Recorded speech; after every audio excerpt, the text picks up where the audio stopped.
माहिती आहे मला. ॲक्च्युली मी तुला थँक्यू म्हणायला फोन केलाय. काल तू माझ्यासाठी जे काही केलंयस त्यानंतर मी आयुष्यभर तुझी ऋणी राहील. यापुढे माझा जीव तुझा आहे आशू. तू म्हणशील तेव्हा माझा जीव तुझ्यासाठी हजर असेल. काय बोलतेस तू दिव्या? नाही म्हणजे काल तू माझं सगळं ऐकून घेतलंस, मला त्या परिस्थितीतून बाहेर काढलंस. जे दुसरं कोणीही करू शकलं नसतं ते तू केलंस आशू. यापुढे तुला कधीही माझी गरज पडली तर मी असेन तुझ्यासाठी, हे लक्षात घे प्लीज. हे बघ दिव्या, तू ठीक आहेस यात मला आनंद आहे. पण काय काल जे काही झालं ना सगळं ते पचवायला मला खूप वेळ लागणार आहे. सो मला प्लीज एकटं सोड. हो हो, अरे चिंता करू नकोस, मी तुला त्रास देणार नाही.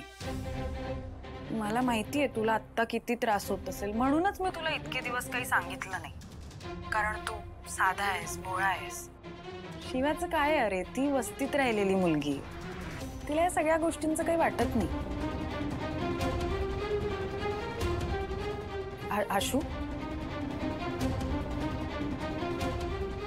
ठीक आहे, मी ठेवते. हाँ ओके.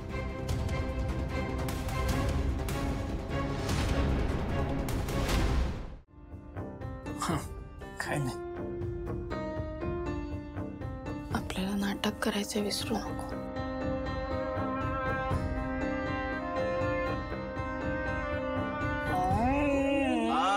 भाऊ बघितलं का, आता शिवा सांगणार तसं सगळं होणार.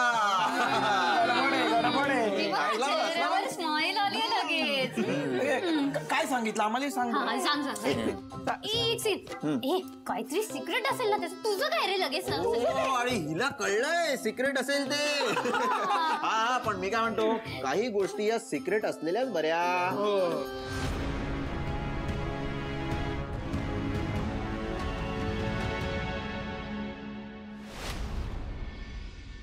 आई काय झालंय? हा प्रश्न तुला अजूनही पडलाय का? काय झालं ते? अरे काय चाललंय आशू? हे तुझं केक कापणं काय, शिवाला सरप्राईज देणं काय, आणि आता तू दिलेलं उत्तर काय अर्थ आहे या सगळ्याचा? आई तुला काय सांगू, दिव्याचं सांगितलं तू चिडशील आणि शिवाचं सांगितलं तर जाऊ दे, इथे भांडण होतील. खरंच मी शिवाच्या वागण्याने आणि बोलण्याने फसलो का? आणि शिवानी फायदा नाही ना घेतला या गोष्टीचा?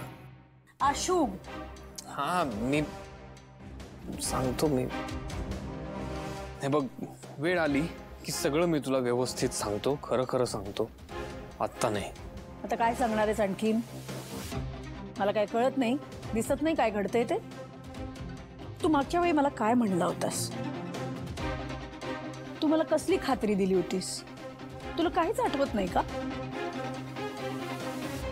हो आई, मला कळतंय तू काय म्हणतेस. मी मोठा आहे आता, लहान नाहीये. मी काळजी घेईन माझी, डोंट वरी. ठीक आहे, कळतंय ना तुला? ठीक आहे, मग मी हेच सांगायचा प्रयत्न करते की कोणी तुझ्या विश्वासाचा फायदा घेता कामा नये आशू.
मन माझं हरतय घडतय निसटून का जातय जे जे हवं असतय विडताना उसवतय नात कसं मन माझं हरतय असं का घडतय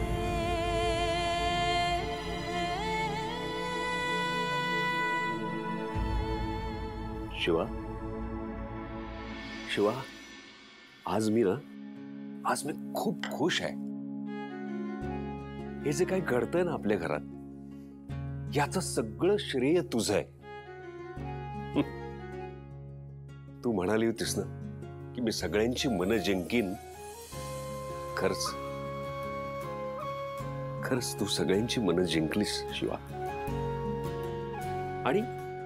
आणि खरं सांगू का, मला सगळ्यात जास्त ज्या गोष्टीचा आनंद झालाय ना ते म्हणजे आशू ताळ्यावर आला आणि त्याला ताळ्यावर आणलंस तू. भाऊ सॉरी, पण तुम्हाला वाटतं तसं काही नाहीये आणि खरं तुम्हाला सांगूही शकत नाही मी. खरंच अगं, हे सगळं ऐकून तुझी आई आजी किती खुश होतील, आनंदी होतील. खरंच तुझ्या बाबांना सुद्धा खूप आनंद होईल बघ या सगळ्याचा.